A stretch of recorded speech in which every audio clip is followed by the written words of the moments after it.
Hello everyone, my name is Mehek. I hope you guys are fine and I hope you guys are safe. And most importantly, I hope you guys are reading. For those of you who are coming back, I really hope that I'm able to inspire you guys, with my reviews to pick up a book or fall in love with books and reading, because that's the whole idea of me making these videos and sharing these reviews with you. Moving on to the book that I finished reading, it's called Ukeireru. It's by Scott Haas. It's about happiness and acceptance through Japanese wisdom. Now you all know how much I'm always in lookout for books that are inspired by the Japanese philosophy and culture. I feel they have such great insights to offer us that we all can benefit from. So moving on, the word Ukeireru basically means acceptance.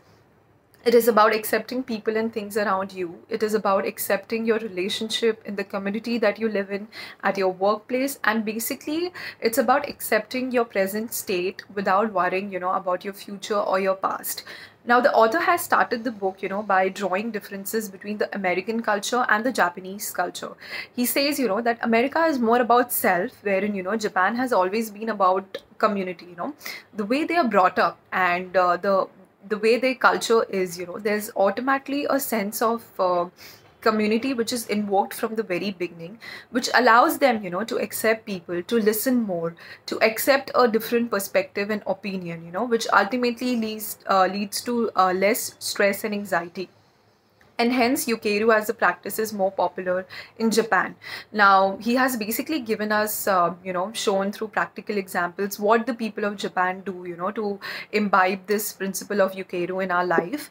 So yeah, he says, that Japanese people really try hard, to be calm in their daily activities and, to accept the opposite person's need and to accept their place in the natural scheme of things. And how they do it, is basically, like he says, they try and find calm in their daily activities, like drinking tea, coffee, or cocktails, so basically he's given examples that how Japanese people, they try and engage their senses and, the ingredients when they are, for example, having a tea.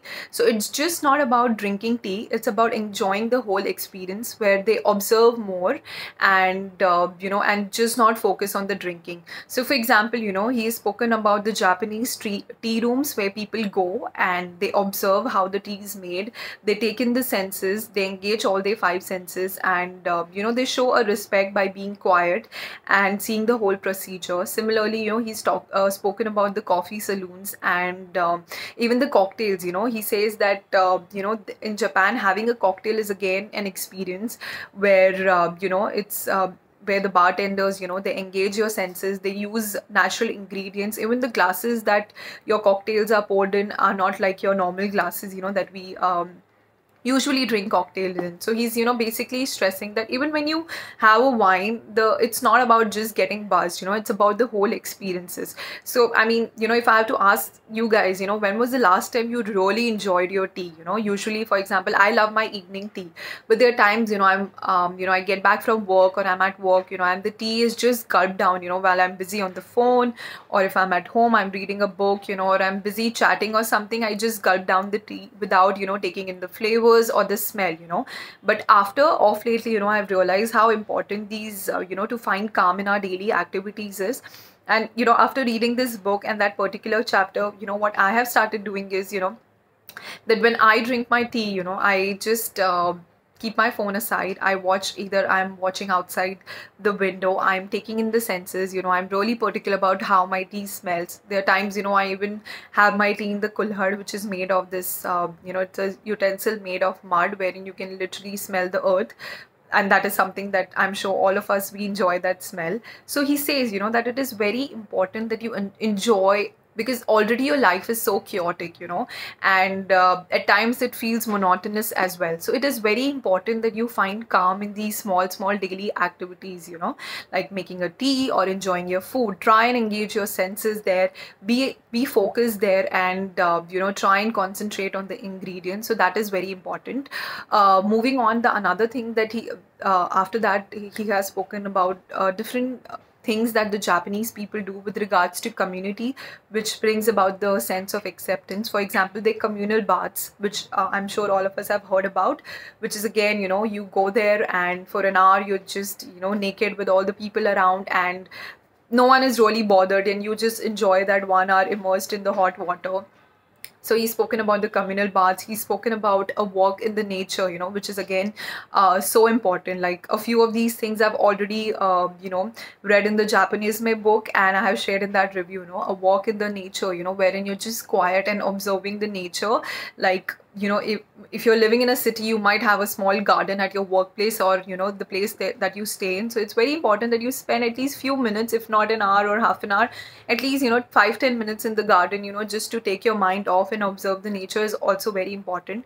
Another important thing that he has stressed that the people do in Japan is that they take naps. He says that taking naps shouldn't be a luxury, it's a necessity, and it's okay to just say that you're exhausted and you want to take a nap. So he has really stressed on the importance of taking naps, and he has given us the examples that how companies like Google, and a few other companies have these sleeping pods in the capsules in the offices wherein you can take naps. So again, he's talking that it is important to take nap. Moving on, another important chapter that I really liked about in this book, which is the biggest form of acceptance that each one of us can do, is be silent. So he says that it's important that you build a space around yourself, activities and space around yourself where you're silent, because that is the biggest form of acceptance, where words are not needed, because being silent and not giving your opinions allows you to take things as it is. They allow you to see a different perspective. So it is really important that you be silent.